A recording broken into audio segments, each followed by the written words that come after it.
اور شہباز شریف صاحب نے آج یہ کہا ہے کہ جناب یہ جو بجلی کے اوپر سیاست کر رہے ہیں، سیاست کیا کر رہے ہیں؟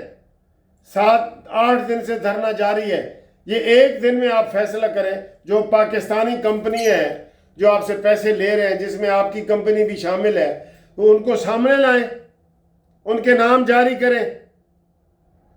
آصف علی زرداری کی کمپنیاں ہیں، منشا کی کمپنیاں ہیں، یہ جس کی بھی کمپنی ہے ان کے نام شائع کرو۔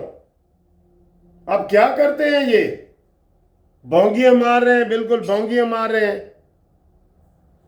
اور ایک بیان آیا ہے جی پاکستان بار کونسل کے نے، ہماری جو وکیلوں کی پاکستان بار کونسل ہے، اس نے یہ کہا ہے کہ جو اسمبلی میں یہ جو بل پاس کیا جا رہا ہے، آج بھی اس کا امکان ہے یا کل امکان ہے، آج پیش کیا جائے گا۔ قائمہ کمیٹی نے اس کی منظوری دے دی ہے کہ وہ بالکل ٹھیک ہے، پارلیمنٹ سپریم ہے، وہ قانون سازی کر سکتی ہے۔ انہوں نے پاکستان بار کونسل نے اس کی حمایت کا اعلان کیا ہے، جبکہ پی ٹی آئی والے اور وہ نہیں مان رہے اس بات کو۔ تو پاکستان بار کونسل کو بھی ہم سلام پیش کرتے ہیں کہ انہوں نے یہ والی ساری کارروائی کی ہے، ٹھیک ہے۔ تو اعظم نذیر تارڑ صاحب، یہ جو پریکٹس اینڈ پروسیجر بل ہے نا، یہ صرف قاضی کے لیے آپ لائے تھے۔ مجھے امید ہے قاضی چلا جائے گا نا، آپ اس بل کو بھی واپس لے لیں گے، مجھے یہ لگتا ہے، ٹھیک ہے۔ قاضی کے ہاتھ پاؤں باندھ دیے گئے تھے، ٹھیک ہے۔ اب آپ کی مرضی ہے، جیسی آپ قانون سازی کر رہے ہیں وہ کریں۔ باقی دوستو، گروپ لائف انشورنس کے حوالے سے میں بار بار کہہ رہا ہوں، اور بار بار اس لیے کہتا ہوں کہ ہزاروں لوگ ہیں وہ کہتے ہیں جی تسی سانو کوئی ڈیٹ ہی نہیں دس رہے۔ میں کتنی آپ کو دیتا ہوں، جو بار بار سن رہے ہیں وہ تنگ ہو گئے کہ یار یہ کیا ہر وقت بات یہ کر دیتا ہے۔ 16 سپٹمبر کو اسلام آباد ہائی کورٹ میں کیس لگ گیا ہے گروپ لائف انشورنس کا، جو ریٹائرڈ ملازمین کا کیس ہے۔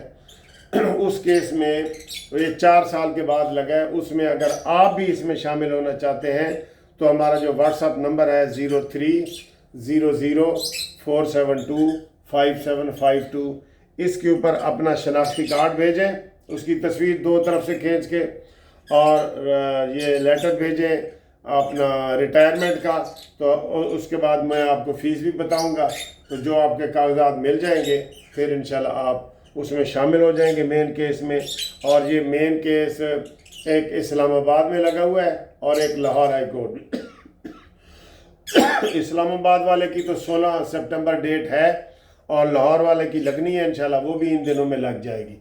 تو آپ سے ایک گزارش ہے کہ آپ اپنا بھیجیں 030047257552، اس کے اوپر اپنا واٹس ایپ پہ کاغذات بھیجیں۔ اور Munsif Awan advocate Supreme Court, Munsif building 1 Turner road, Lahore High Court, Lahore, اس کے اوپر اگر کوئی آپ بھیجیں گے نا تو پہلے آپ پہلے فون کریں گے، پھر آپ مجھے بھیجیں جی کاغذات، ٹھیک ہے۔ ملتے ہیں اگلی بریک کے بعد ایک اور ویڈیو کے ساتھ۔ اور ابھی جب میں یہ ویڈیو بنا رہا تھا تو مجھے ابھی اطلاع آئی ہے کہ جناب لاہور میں ولنشین ٹاؤن میں ڈاکٹر شاہد صدیق، جو کہ پی ٹی آئی کے رہنما بھی تھے اور ایک بڑے ہسپتال کے مالک بھی تھے، ان کو جناب نماز جمعہ پڑھ کے وہ آ رہے تھے تو ان کو جناب گولیوں سے چھلنی کر دیا گیا ہے۔ اور یہ اس طرح دندناتی پھر رہی ہے، لوگ اسلحہ لے کے دندناتے پھر رہے ہیں، کوئی محفوظ نہیں ہے۔ اور آج مولانا فضل الرحمان صاحب نے بھی تقریر کی ہے کہ جناب یہ ہمارا جو ملک ہے یہ غیر محفوظ ریاست ہے۔ یہ انہوں نے آج تقریر کی ہے کہ یہ غیر محفوظ ریاست ہے۔ یہ کیا ہے یار جی، اس کی طرف کوئی توجہ دیں، کوئی سسٹم رکھیں، کوئی سسٹم۔ ہر بندہ، ہر ہنڈا جو ہے وہ اسلحہ لے کے پھر رہے اور اس کو چیک ہی کوئی نہیں کرتا۔ اتنی بڑی چیز ہے، آپ اس کو کوئی سکینر وغیرہ لگائیں، کچھ کریں، اس کا کوئی چیک کریں۔ وہ CCTV جو کیمرے ہیں آپ کے، وہ 80% کیمرے خراب پڑے ہیں۔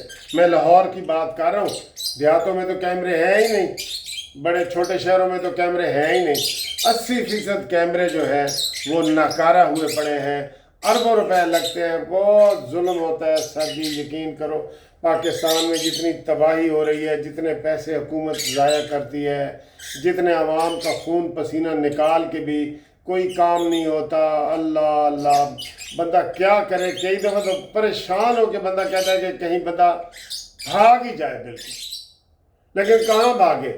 وہی کنویں والے مینڈک کی طرح کہ مینو باہر کٹو نہیں تو میں کسی پاسے منہ کر جاؤں گا. کنویں والا مینڈک کہاں جا سکتا ہے؟ ہمیں کون ویزے دے رہا ہے؟ ہم تو افغانستان بھی نہیں جا سکیں گے. بہت افسوس ہوتا ہے، مایوسی ہوتی ہے کئی دفعہ.